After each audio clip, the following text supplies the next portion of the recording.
Speech ಮಾಡೋದು ಹೇಗೆ ಅಂತ ನಾನು ಟ್ರೈನ್ ಮಾಡಿದಾಗ ಯೂಶ್ವಲಿ ಪೀಪಲ್ ಏನು ಅಂದ್ಕೊಂಡಿರ್ತಾರೆ ಅಂದರೆ ಕಂಟೆಂಟ್ ಈಸ್ ಇಂಪಾರ್ಟೆಂಟ್ ಅಂತ. ಬಟ್ ಅದ್ರ ಜೊತೆಗೆ ನಿಮ್ಮ body posture, eye contact, hand gestures, voice modulation ಎಲ್ಲದೂ ಇಂಪಾರ್ಟೆಂಟ್ ಆಗಿರುತ್ತೆ. Welcome to the 86th video of my 100-day video series.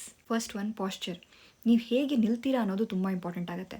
For example, ನೀವೊಂದು ಪೋಡಿಯಂ ಹತ್ತಿರ ನಿಂತಿದ್ದೀರಾ ಅಂತಂದರೆ ಅದಕ್ಕೆ ವರ್ಕೊಂಡು ನಿಲ್ಲೋದು ಈ ಥರ ಎಲ್ಲ ಮಾಡಬಾರ್ದು. ನಿಮ್ಮ ಬಾಡಿ ಪಾಸ್ಚರ್ ಎರೆಕ್ಟಾಗಿ ಇರಬೇಕು. ನಿಮ್ಮ ಕಾಲುಗಳು ಅಟೆನ್ಷನ್ ಪೊಸಿಷನಲ್ಲಿ ಇರಬಾರ್ದು, ಯಾಕಂದರೆ ಅದು ನಿಮ್ಮ ಬಾಡಿ ಬ್ಯಾಲೆನ್ಸನ್ನು ತಪ್ಪು ಹಾಗೆ ಮಾಡುತ್ತೆ.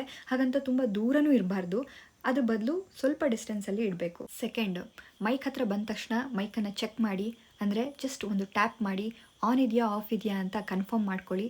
Before starting your speech for 1 second pass ಮಾಡಿ, ಆಡಿಯನ್ಸನ್ನು ನೋಡಿ, ಲೈಟಾಗಿ ಸ್ಮೈಲ್ ಮಾಡಿ. ಮೂರನೇದು, ಐ ಕಾಂಟ್ಯಾಕ್ಟ್. ಎಷ್ಟೋ ಜನ ಇದರಲ್ಲೇ ಹೆದರೋದು. ನಾವು ಆಡಿಯನ್ಸ್ನ ತಲೆನ ನೋಡ್ತಾ ಬಂದರೆ ನಮಗೆ ಭಯ ಆಗಲ್ಲ, ಈ ಟ್ರಿಕನ್ನು ಯೂಸ್ ಮಾಡೋಣ ಅಂತ ಎಷ್ಟೋ ಜನ ಅಂದ್ಕೊಳ್ತಾರೆ.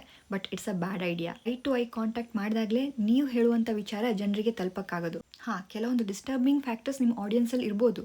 ಲೈಕ್ ಇಂಟ್ರೆಸ್ಟೇ ಇಲ್ದಂಗೆ ಕೂತಿರ್ಬೋದು, ವಿಲನ್ ಥರ ನೋಡೋರು ಕೂತಿರ್ಬೋದು, ಅಥವಾ ಅಕ್ಕಪಕ್ಕದವ್ರ ಹತ್ರ ಮಾತಾಡ್ತಿರೋರು ಕೂತಿರ್ಬೋದು. ಇದೆಲ್ಲ ನಿಮ್ಗೆ ಡಿಸ್ಟರ್ಬ್ ಆಗ್ಬೋದು. ಬಟ್ ಆಡಿಯನ್ಸಲ್ಲಿ ನಿಮಗೆ ಸಪೋರ್ಟಿವ್ ಪೀಪಲ್ ಅಂತ ಇರ್ತಾರೆ, ಅವರನ್ನು ಕಂಡಿಡ್ಕೊಳ್ಳಿ. ಫಾರ್ ಎಕ್ಸಾಂಪಲ್, ನೀವು ಸ್ಟೇಜ್ ಮೇಲೆ ಹೋದಾಗ ಅವ್ರ ಮುಖದಲ್ಲಿ ಒಂದು ಸ್ಮೈಲ್ ಇರುತ್ತೆ. ನೀವೇನೇ ಹೇಳ್ತಾ ಇದ್ರೂ ಅದನ್ನು ಚೆನ್ನಾಗಿ ಕೇಳ್ತಾ ಇರ್ತಾರೆ, ಸೊ ಅವರು ತಲೆನ ಅಲ್ಲಾಡಿಸ್ತಾ ಇರ್ತಾರೆ.